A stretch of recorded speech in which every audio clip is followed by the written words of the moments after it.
Bueno, voy a acercar el micrófono. Así.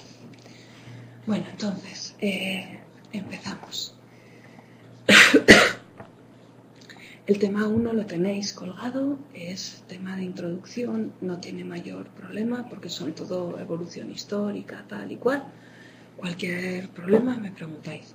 En el tema 2 empezamos ya con a explicar qué es el reflejo, qué es la conducta elicitada, habituación, sensibilización. Aquí entramos ya en materia, ¿vale? Entonces os he hecho este resumen. Tenéis, por un lado, os he marcado las ideas clave del tema para empezar. Os he marcado las ideas clave del tema, todo un conglomerado, todo seguido, y luego ya he hecho lo que hice el otro día, que ha sido diferenciar los distintos apartados que tiene el tema según los presentan en el propio libro. Es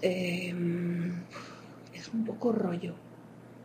Hasta que pillas, entiendes lo que te están contando. Yo siempre os hablo desde mi perspectiva, ¿vale? A mí la psicología del aprendizaje me resulta como lo que me dan ganas. Es que mal me lo estás contando. ¿Qué me dices? Entonces yo os he hecho, lo de siempre, os he hecho un resumen, luego vosotros completadlo y complementadlo con lo que creáis. Entonces vamos a ir viendo primero las ideas generales, ¿vale? Para hacernos una idea de qué nos van a contar y luego ya vamos viendo apartado por apartado.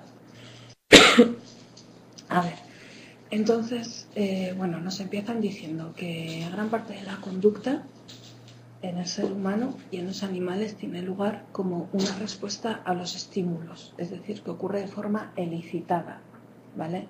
Concepto. La elicitación, ¿vale? La forma más sencilla de conducta elicitada, nos dicen, es la conducta refleja. Un reflejo tiene dos elementos que están relacionados, un estímulo elicitante y la respuesta que corresponde a ese estímulo, ¿vale? Elicitar, ¿comprendéis todo el mundo lo que es? Algo elicitante, elicitar algo es provocar algo, y elicitante es provocador, ¿no? Del estímulo, ¿vale? Nos dicen que los vertebrados, incluidos los seres humanos, los reflejos simples suelen estar mediados por tres neuronas. La neurona sensorial o neurona aferente, la neurona eferente y la interneurona.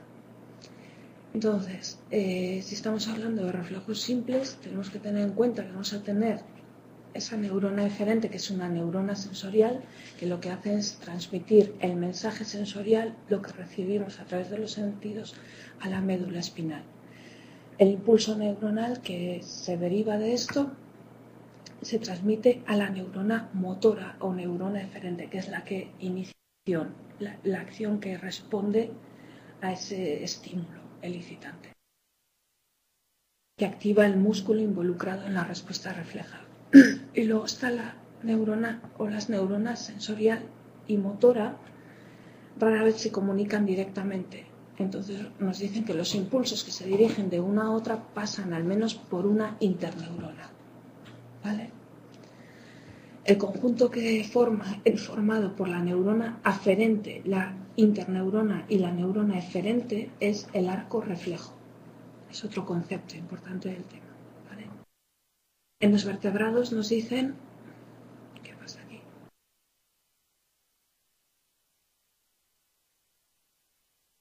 No sé qué ha pasado.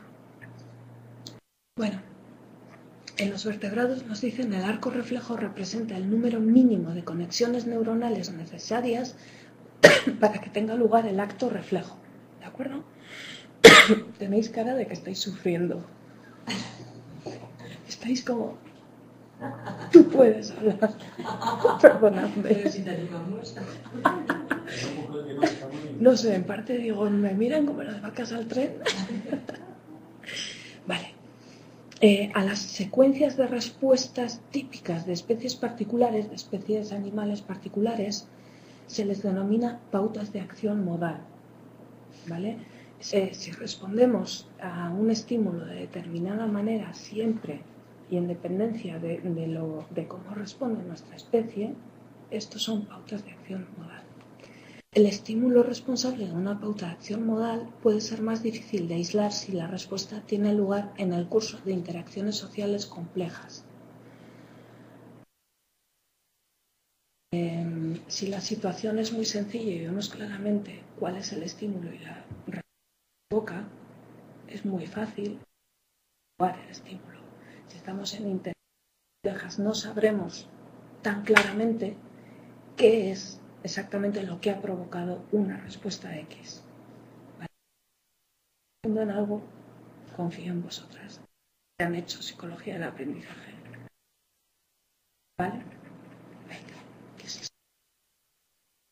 Vale. Los rasgos específicos que se requieren para elicitar la conducta de picoteo, por ejemplo, nos hablan de palomas, reciben colectivamente el nombre de estímulo señal o estímulo desencadenante. Dime. ¿No?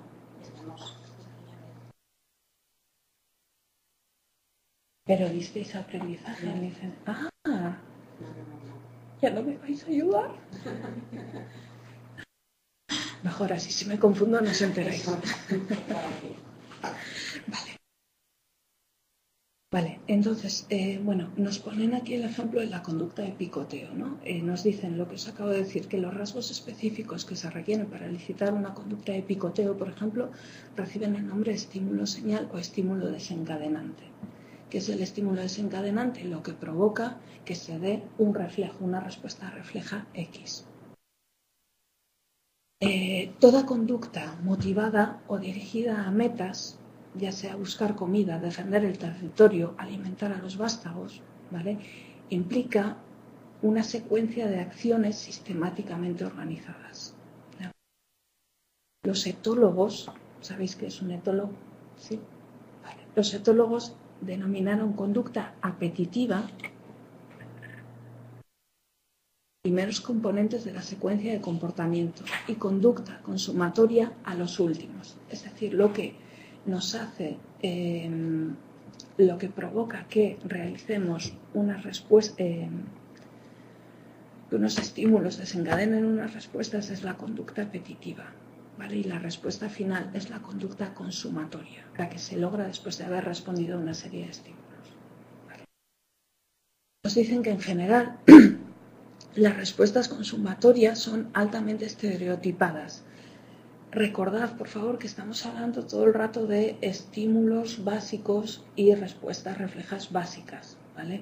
Porque yo me volvía loca cuando preparaba los temas pensando en respuestas muy... no me sale la palabra. Pues no pensaba en estímulo simple y reflejo simple, ¿vale? Sino que me iba a poner más la vida. Estamos hablando de estímulos básicos, respuestas reflejas básicas. Por eso nos dicen las respuestas consumatorias en general son altamente estereotipadas y son conductas específicas de cada especie que tienen estímulos elicitantes o desencadenantes específicos. Me ruge la tripa, busco comida. ¿Vale? Entonces, ¿cómo busco comida yo? Me voy al supermercado. ¿Cómo busca comida un león? Arrampla contra lo que pille que tenga carne.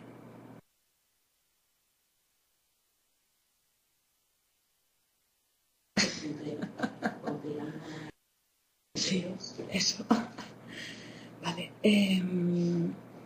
Vale. Las respuestas, las conductas apetitivas son menos estereotipadas, ¿vale? Y pueden tener formas muy diversas, dependiendo además de la situación, no solo de la especie, sino de la situación en que. Las respuestas consumatorias tienden a ser pautas de acción modal específicas de una especie. Cómo consumo comida es una pauta de acción modal. Cómo alimento a las crías es una pauta de acción modal.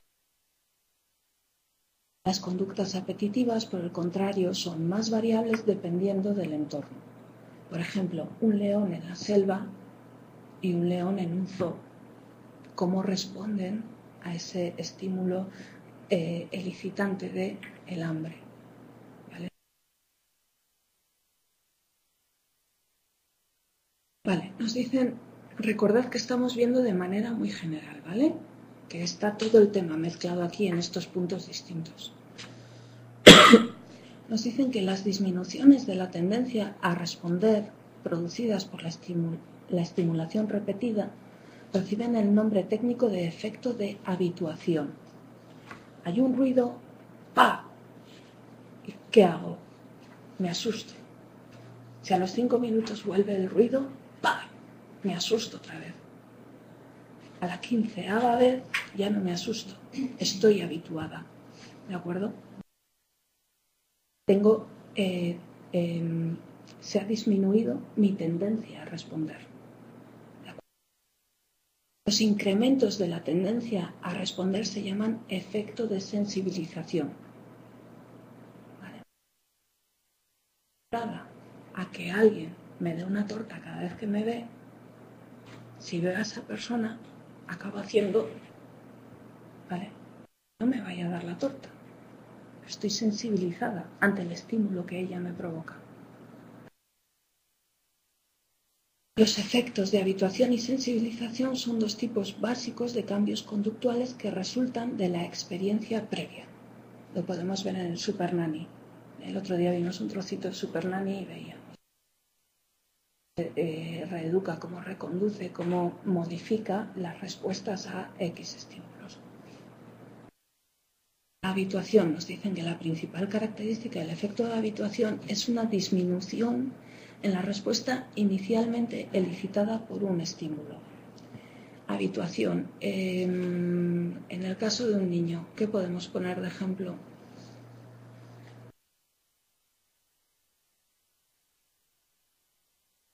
No haces esto, te voy a castigar. Y no le castigas. Si no haces esto, te vas a castigar. Y no le castigas. Al final le dices, ¡ah! Y le da igual. Habituado a que ante el estímulo X hay la respuesta X, que es el no castigo. Está habituado. En un reflejo, nos dicen, existen tres componentes. Un estímulo que activa un órgano sensorial, esto nos lo han dicho ya antes, ¿verdad? La transmisión de los mensajes sensoriales a los nervios motores, los impulsos nerviosos que activan los músculos, dando lugar a la respuesta observable. Vale, según esto, nos dicen, hay varias razones por las que una respuesta elicitada puede no ocurrir. Un estímulo que se supone que provoca una respuesta, pero la respuesta no ocurre. ¿Por qué puede suceder esto? Si tenemos tres vías distintas, que son el estímulo que activa un órgano sensorial, puede que un estímulo en un momento dado no active el órgano sensorial que suponemos sí podría activar. Otro componente, la transmisión de los mensajes sensoriales a los nervios motores. Si no se transmite al nervio motor, o si se transmite pero no llega al nervio motor, la respuesta no se puede dar, ¿vale? Los impulsos nerviosos que activan los músculos, dando lugar a la respuesta observable. Si eso falla también, son canales de comunicación, ¿vale? Cuando nos explican el lenguaje, estímulo, mensaje, emisor, receptor, el canal, la vía, todo esto que ya conocemos, si algo falla en ese sistema, no se produce la comprensión del mensaje por parte del receptor. Vale. A ver, entonces, razones por las que una respuesta elicitada puede no ocurrir, porque haya habido adaptación sensorial, de acuerdo, que implica una pérdida temporal de la sensibilidad de los órganos sensoriales o una disminución de la sensibilidad de sus órganos, que no significa habituación, ¿de acuerdo? No es que nos hayamos habituado al estímulo, sino que de manera no permanente nuestros órganos sensoriales no perciben los estímulos. Imaginaos que tenéis un tapón de cera bestial en el oído y no respondéis ante una orden o una petición. ¿Qué pasa? No me funciona el oído, ya está. Y no es que esté habituado a esa orden, porque a lo mejor es la primera vez que me la dan, ¿vale? Y luego está la fatiga, que es la incapacidad de los músculos involucrados para realizar la conducta o respuesta al estímulo. Fatiga, por ejemplo, un ejemplo sencillo de fatiga. Y se me ocurre que estás tan dormido que oyes. Pero ¿no os pasa a veces eso de no me puedo despertar? No puedo, yo quiero pero no puedo. Bueno, pues eso sería. Vale. La adaptación sensorial y la fatiga impiden la respuesta a nivel de los órganos sensoriales y de los músculos, sin la intervención del sistema nervioso. Es decir, que se distinguen totalmente de lo que nos han definido como habituación. ¿Vale? Las características de la habituación y la sensibilización no son uniformes en todas las especies, pero hay algunos aspectos que son comunes en todas. Por ejemplo, el curso temporal de la sensibilización y de la habituación, es decir, el tiempo que se tarda en recuperar de manera espontánea la sensibilidad ante el estímulo X. Y la especificidad del estímulo en la habituación y en la sensibilización.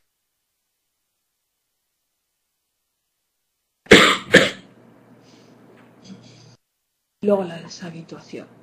Vale, los estímulos también pueden provocar emociones complejas, por lo que los conceptos de habituación y sensibilización también se aplican a cambios en emociones más complejas y a varios tipos de conducta motivada. Ahora os estará sonando todo a chino mandarín, me imagino, ¿verdad? Siendo un poquito farragoso, ¿no? Entre la voz aterciopelada y la materia en sí, que son las 6 y nos apetece un café. Pero luego cuando cojáis esto y leáis el tema, pues ya será un poquito menos peñazo, ¿de acuerdo? Ya con estas ideas básicas yo creo que tendréis la lectura un poco más. ¿Alguien ha leído el tema antes? Y una vez leído, sí, vale. Tendréis buena nota, ¿eh? Yo que corrijo, os pondré buena nota. Ojalá. Vale, la teoría del proceso operante de la motivación se diseñó para explicar los 3 rasgos característicos de las reacciones emocionales son bifásicas, la reacción primaria se debilita con la estimulación repetida y el debilitamiento de la reacción primaria va acompañado por un fortalecimiento del post-efecto. Aquí ya se empiezan a codificar. Aquí ya dices, ¿por qué me he metido yo en esto? Pero no pasa nada. Bueno, entonces, a ver, para que vayáis. Os voy colocando, como os digo, todos los apartados del tema que son los mismos que vienen al principio y nos hablan en este tema de la naturaleza de la conducta ilicitada, ¿vale? Nos van a hablar del concepto de reflejo, de qué son las pautas de acción modal, cuáles son los estímulos elicitantes de las pautas de acción modal y cómo es la organización secuencial de la conducta. Por otro lado, nos van a hablar de los efectos de la estimulación repetida y para eso nos tocan 3 puntos, como son la atención visual en los bebés humanos, la salivación y evaluación del sabor en humanos y la respuesta de sobresalto en ratas, por ejemplo.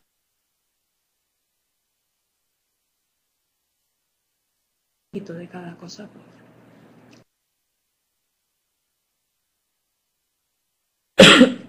Se meten luego con los conceptos de habituación y sensibilización. Este apartado sí que es importante que lo entendáis bien porque luego lo tocan mucho en los siguientes temas, ¿vale? Entonces nos hablan de la adaptabilidad y generalidad de la habituación y la sensibilización, de las diferencias entre habituación, adaptación sensorial y fatiga. Nos hablan de la teoría del proceso dual de la habituación y la sensibilización, ¿vale? Luego las características de la habituación y la sensibilización, bueno, pues también es un poquito, nos dan unos rasgos. Y luego ya aplicación a las emociones y la conducta motivada, a mí este apartado me resulta como un poco abstracto. No llego a comprenderlo bien, pero será cosa mía. que será cosa mía. También se va tocando más adelante, con lo cual no nos agobiemos, ¿vale?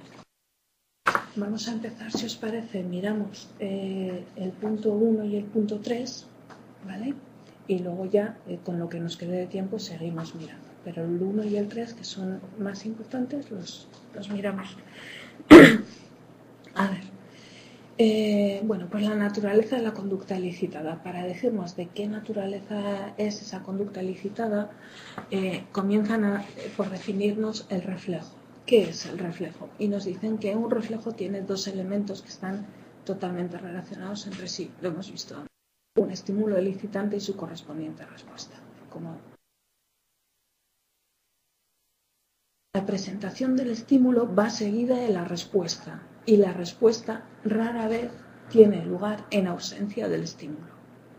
Luego ya nos complicamos la vida en temas posteriores, pero la especificidad de la relación entre un estímulo y su respuesta es una consecuencia de la organización del sistema nervioso, ¿vale? En los vertebrados, incluidos los seres humanos, que ya os lo ponía antes, los reflejos simples, los simples, ¿vale?, suelen estar mediados por las tres neuronas que hayamos visto. La neurona aferente, que es el que transmite el mensaje, la neurona eferente, que recibe ese mensaje y lo envía. No, gracias, es que no me hace nada. Gracias. Es que tengo tan hinchado que me cuesta tragar, por eso, pero gracias. La neurona eferente, que activa el músculo que provoca la respuesta refleja, y luego la interneurona, que ya hemos visto en qué es. Vale, el conjunto formado por neurona aferente, interneurona y neurona eferente es el arco reflejo, ¿de acuerdo? En los vertebrados, este arco reflejo es el número mínimo de conexiones neuronales necesarias para que tenga lugar el acto reflejo, ¿vale? Eso no significa que en el arco reflejo no puedan verse involucradas estructuras neuronales en la realización de esa conducta que es resultado de pautas de acción modal. Si me queréis parar en algún momento, si queréis un poco, sin problema, Vale, pautas de acción modal. Nos dicen que las respuestas reflejas simples, como por ejemplo la contracción de la pupila ante una luz brillante, o la respuesta de sobresalto ante un sonido fuerte y repentino, pueden verse en muchas especies. Por el contrario, otras formas de conducta ilícita tienen lugar únicamente en una especie o en un grupo reducido de especies relacionadas. ¿Vale?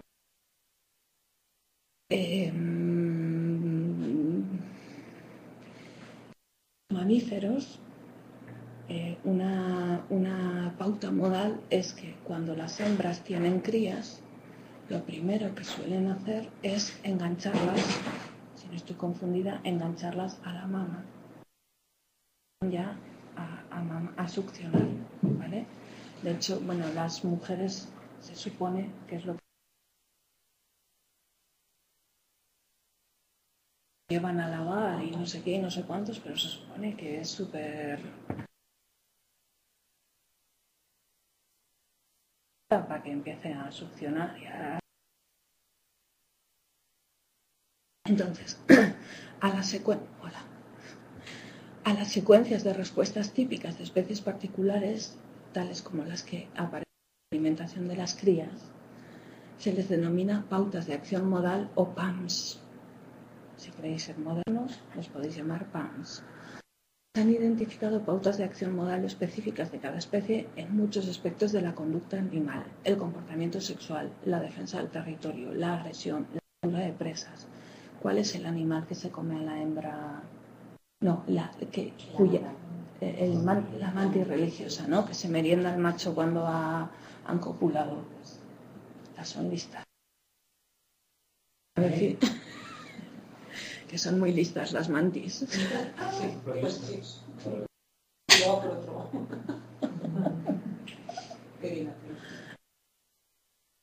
O ponen ejemplos de otros animales por ahí. Muchas veces los ejemplos son un poco rollo, pero ayudan mucho a entenderlas. Eso las puede llevarlo así. Un momento, ¿no? Llevan mucho tiempo así. Bueno, decía un amigo de mi marido, amor, amor, yo lo que quiero es sexo.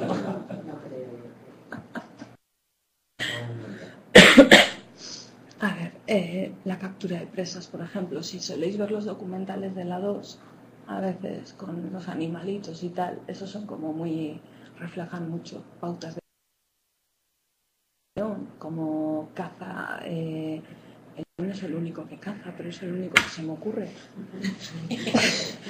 Como caza el águila.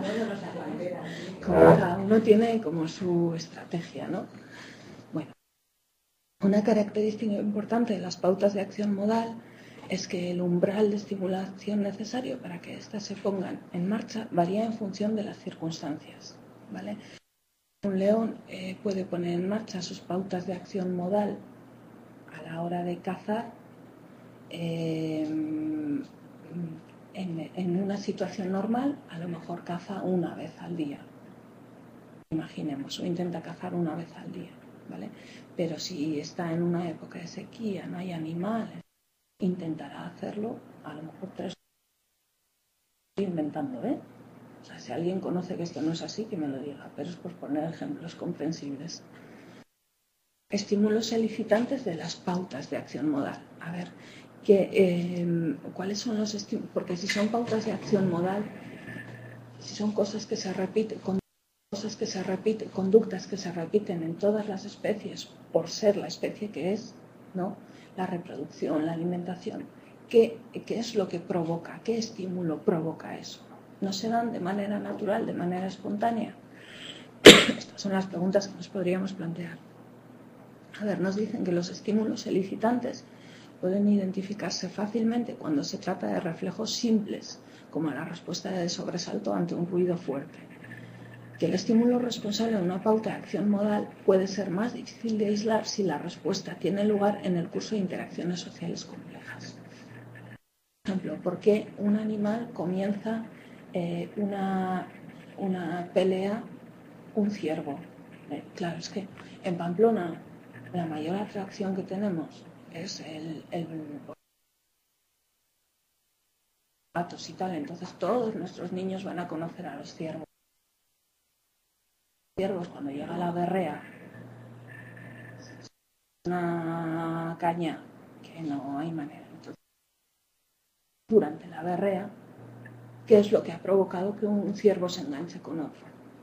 La propia situación de estamos en fase de reproducción, estamos todos necesitados, o es que me cabreo contigo por lo que sea, ¿vale? En esas interacciones sociales es más difícil aislar el estímulo que ha elicitado esa conducta. Los rasgos específicos que se requieren, por ejemplo, para elicitar la conducta de picoteo reciben el nombre estímulo señal o estímulo desencadenante. Vale, lo hemos visto antes. Un estímulo señal o desencadenante es suficiente para elicitar una pauta de acción modal. Sin embargo, una determinada pauta de acción puede estar controlada por varios rasgos del estímulo de forma aditiva. ¿Entendéis eso? ¿Qué significa? Podemos estar hablando de un estímulo simple, me rugen las tripas, tengo hambre, ¿vale? O de un estímulo que sea un poquito más complejo, tengo necesidad de reproducirme. Entonces, ¿qué aspectos de mi necesidad de reproducción elicitan la reproducción? Estamos hablando de una chica o un chico que va el sábado y busca una relación de amor. ¿Qué tira más? ¿Cuál es el estímulo que provoca la respuesta de intentar libre físico de esa necesidad de reproducción? ¿Qué ejemplo? ¿Cómo reproducir? Bueno, ya me entendéis. Llegamos para reproducirnos, para la supervivencia de la especie. Bueno, ¿me habéis entendido un poquito? Lo que quieres decir es que que se suman los estímulos, ¿no? Es como que dentro de un estímulo puede haber varios pequeños estimulitos que provocan todos la misma conducta, que elicitan todos la misma respuesta, perdón. Entonces, ¿cuál de esos pequeños estimulitos del gran estímulo ha elicitado la respuesta? ¿Vale? Está un poco cutre. A ver, además del estímulo que elicita con mayor efectividad la pauta de acción, además el estímulo que elicita con mayor efectividad la pauta de acción no tiene por qué ser el que ocurra con mayor probabilidad en condiciones naturales. Dentro de buscar comida, el estímulo que más elicita, pero puede haber otro estímulo que sea en nosotros, en los humanos, la respuesta como me pongo malo. No tengo hambre, pero sé que normalmente, dentro de buscar comida, el estímulo que más elicita es el de me arrugan la.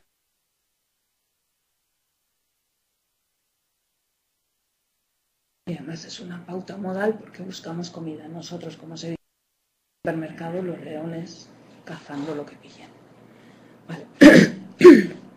La organización secuencial de la conducta. Las respuestas no tienen lugar aisladas unas de otras. Más bien, las acciones individuales se organizan en secuencias de comportamiento funcionalmente efectivas. Toda conducta motivada o dirigida a metas, ya sea buscar comida, encontrar una pareja potencial, defender el territorio, alimentar a los vástagos, involucra secuencias de acciones sistemáticamente organizadas. Nosotros normalmente cuando nos levantamos, nos vestimos, no nos vestimos, si os fijáis, no nos vestimos cada día de una manera distinta. Solemos tener una secuencia, ¿no? A lo mejor el fin de semana varía cuando no tienes prisa y te tiras todo el día en pijama, se puede, sí puedes, pero cuando te levantas haces X cosas, ¿no? Los etólogos, esto lo hemos visto antes, denominaron conducta apetitiva a los primeros componentes de la secuencia de comportamiento y conducta consumatoria a los últimos. Las respuestas consumatorias son acciones que concluyen una secuencia de respuestas típica de una especie. Por el contrario, las respuestas apetitivas tienen lugar en las primeras fases de la secuencia de conducta, son las que hacen que busque esa conducta o que se produzca esa conducta. Sirven para poner al organismo en contacto con los estímulos que desencadenan la conducta consumativa. Yo tengo hambre, entonces sacio mi hambre, ¿no? Eso es la motivación, las ganas de conseguir algo, lo que nos lleva a establecer unas conductas o otras. Las respuestas consumatorias tienden a ser pautas de acción modal específicas de la especie. Las conductas apetitivas, por el contrario, son más variables dependiendo del entorno. La organización secuencial de las conductas que tienen lugar en condiciones naturales es muy importante para los científicos interesados en entender cómo el comportamiento se ve alterado por el aprendizaje. Los fenómenos de aprendizaje dependen a menudo de qué componente de la secuencia de conductas se ve modificado. ¿Estáis bien? Que tenéis caritas tristes. Bueno, vale. Pasamos de los efectos de la estimulación repetida, ¿vale? Y nos vamos al siguiente apartado. Voy a escribir un mensaje a...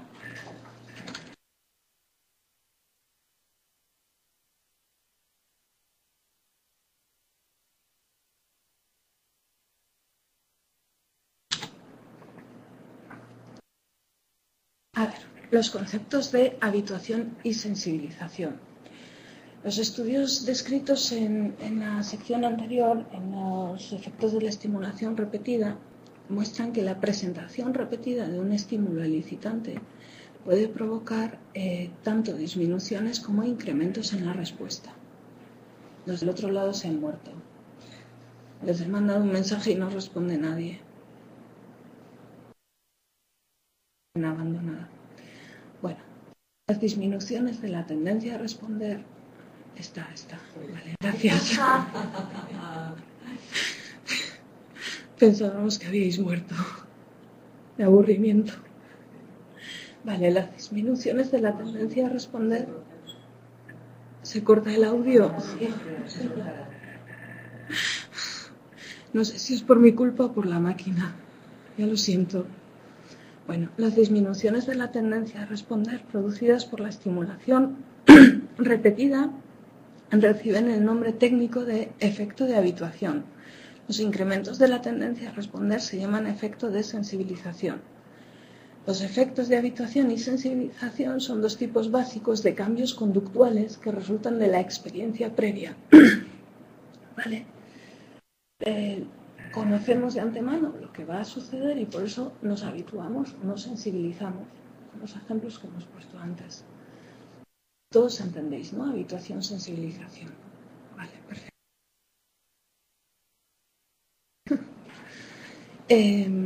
Son rasgos tan fundamentales del ajuste de los organismos al entorno que tienen lugar en todas las especies y en todos los sistemas de respuesta. ¿Vale? Los efectos de habituación y sensibilización pueden ocurrir en cualquier situación que conlleve la exposición repetida a un estímulo, el estímulo que sea, ¿vale? Pero repetidamente. Dime.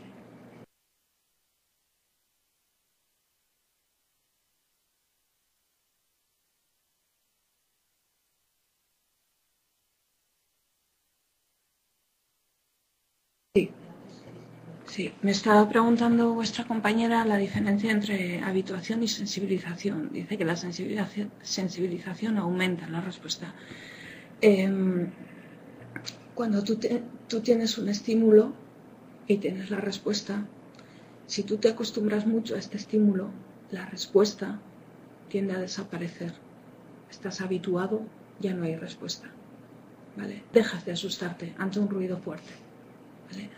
Tú tienes un estímulo que no produce ninguna respuesta en principio, pero que por repetición acaba produciendo en ti una respuesta. La frecuencia de la respuesta a ese estímulo aumenta considerablemente. ¿Vías? Estamos hablando de estímulos simples en las fobias. Lo que pasa es que como estamos hablando de estímulos simples, sería muy arriesgado meternos ahora con fobias. Pero es lo que os he dicho antes. ¿No os ha pasado nunca? Perdón. ¿No os ha pasado nunca entrar a una casa donde hay un reloj de estos antiguos? Ok, o la gente que vive aquí a pie de vía del tren. Cada vez que pasa el tren, imaginaos que se asustan cada vez. ¿No? Ya se han habituado al ruido del tren. Te has habituado al sonido del reloj. ¿Vale? El estímulo sigue estando ahí. Lo que pasa, tu respuesta sí tiende a desaparecer porque ya no te provoca, ya no te estimula, ni positiva ni negativamente. Ni te impide dormir, ni te estimula para levantarte. Hay gente que se tiene que cambiar la alarma del despertador cada X tiempo, porque ya se la aprende. Sin embargo, si por ejemplo te pones una alarma, hablando de alarmas, tú te pones en tu móvil un sonido nuevo, una alarma a la que no estás habituado, las primeras veces, y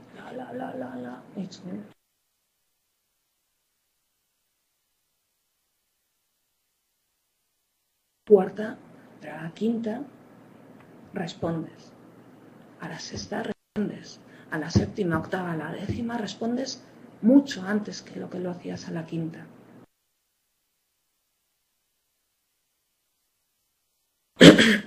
A ver, adaptabilidad y generalidad de la habituación y la sensibilización. Nos dicen que los fenómenos de habituación y sensibilización son el producto final de procesos que ayudan a organizar y focalizar la conducta en el caótico mundo de estímulos en los que los organismos viven.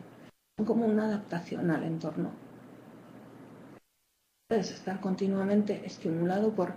Ahora habrá aquí un montón de sonidos que estaremos oyendo, pero a los que no damos respuesta. Han dejado de ser estímulos para nosotros. ¿Oís el cañón? El cañón. El cañón es un ruido. Es horrible. Cuando lo apagas dices, ¡oh, qué alivio! Pero mientras estás, no lo notas. Este ruido, pues es nuevo. Es un estímulo nuevo. Sonidos de coches que no oigamos, habrá pasos de Mila que va por ahí, que como pero es que no podemos hacer caso a todos los estímulos que hay. Hay veces que tenemos que dejar de hacer caso a unos estímulos para hacer caso a otros. Instinto de supervivencia. Vale. Diferencias entre habituación, adaptación sensorial y fatiga. ¿Vale? Todo en la línea de lo que estamos viendo. La principal característica del efecto de habituación es una disminución en la respuesta inicialmente elicitada por un estímulo. ¿Vale? Disminuye la respuesta. Perfecto. La habituación no es el único efecto que da lugar a una disminución en la respuesta. Para entender otras fuentes alternativas de disminuciones en la respuesta hay que volver al concepto de reflejo, que lo hemos visto antes. Entonces, volvemos a repetir. Un reflejo consta de 3 componentes. El primero, un estímulo que activa un órgano sensorial, como los ojos o los oídos, por seguir con los ejemplos que estamos viendo. Esto genera impulsos neuronales que se envían al sistema nervioso central, a la médula espinal, al cerebro. El segundo componente del reflejo es la transmisión de los mensajes sensoriales a los nervios motores a través de las interneuronas. Y el tercero, los impulsos nerviosos de los nervios motores activan los músculos dando lugar a la respuesta observable. Suena el móvil, cojo el móvil. Muy bien. Dados estos 3 componentes de un reflejo, existen varias razones por las que una respuesta elicitada puede no ocurrir. ¿Por qué suena el móvil y no cojo el móvil? ¿O por qué suena la alarma del reloj y no me despierto? Por un lado, disminuye la sensibilidad que tengo, ¿vale?, ante el sonido. En el ejemplo que estamos viendo, adaptación sensorial. Me he adaptado sensorialmente. Es igual que la habituación. La respuesta tampoco va a tener lugar si los músculos involucrados quedan incapacitados por la fatiga. La adaptación sensorial y la fatiga impiden la respuesta a nivel de los órganos sensoriales y de los músculos, sin la intervención del sistema nervioso. Por tanto, pueden distinguirse de la habituación también. Un poco... ¿Diego? Sí. Concretamente, ¿cuál es la de neurona? De interneurona. Puede estar en los 3 niveles que hemos visto. En cualquiera de los 3. La fatiga o la adaptación de los 3, por la razón que en el sistema nervioso. Hombre, tiene que intervenir porque, bueno, digo yo, no sé.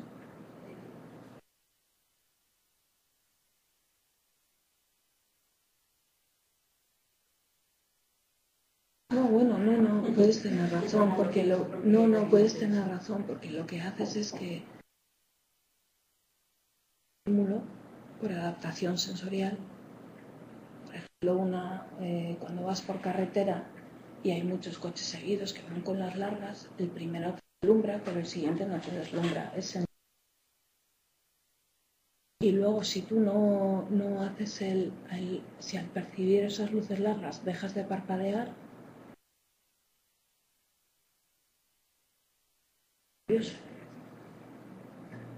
no sé responder con seguridad.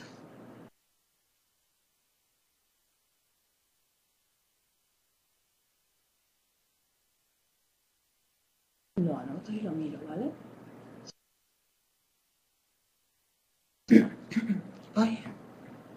Se asume que la habituación y la sensibilización conllevan cambios neurofisiológicos que dificultan o facilitan la transmisión neurofisiológicos,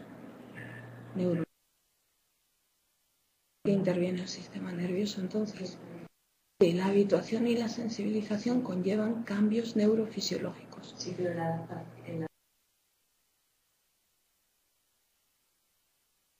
la interneurona, yo pienso que es a nivel de... Claro, porque están diciendo además que la adaptación sensorial es distinta de la habituación, pero que no implica que no haya cambios neuronales.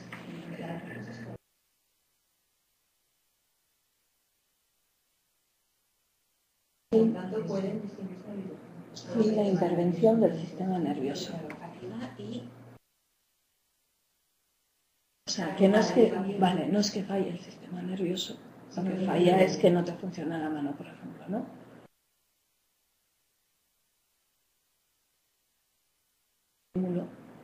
Pero no podemos coger.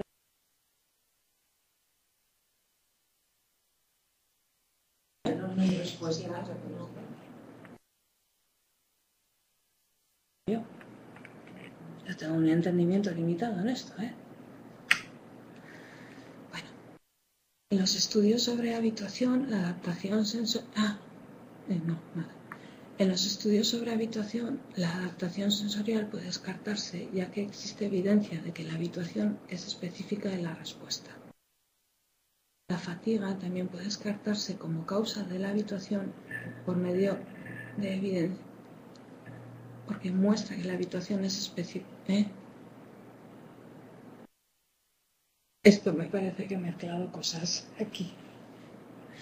Vamos a la fuente. Se corta la voz, a veces no se entiende nada. Puede que sea yo.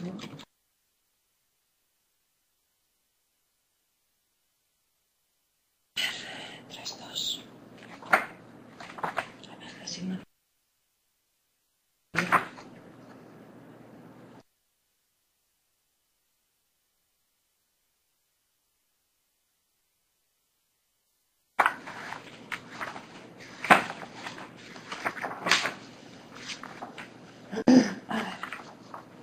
Estamos al final, ¿verdad?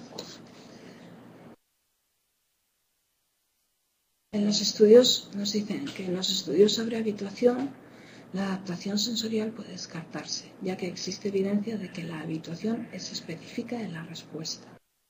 La fatiga también puede descartarse como causa de la habituación por medio de evidencia que muestra que la habituación es específica del estímulo. Una respuesta habituada se recupera rápidamente cuando se introduce un estímulo novedoso. Si cambiamos, es distinto. La fatiga puede descartarse como causa de la habituación. Esto es un poco rollo. Mirad, yo en estos casos siempre lo que hago es, lo leéis en casa y a la vuelta, a la siguiente semana, lo pongo. Y ahora y si no sé qué, y si los trabajamos en casa y luego los ponemos en común. Es lo más efectivo. Porque yo también a veces me pillo los dedos, ¿no? Y empiezo y me desvío del tema. Me lío yo sola y tampoco os doy una respuesta adecuada. Si queréis... si queréis... acabáis de mirar sobre todo este apartado. En vosotros que no venís, correo electrónico me podéis ir mandando no sé qué, ¿vale? Y si algún día os podéis escapar, pues genial. Y el resto, bueno, mirad a ver si os podéis decir. Lo voy a colgar también en la página de Tudela. La vamos a dejar ya porque suelen estar esperando.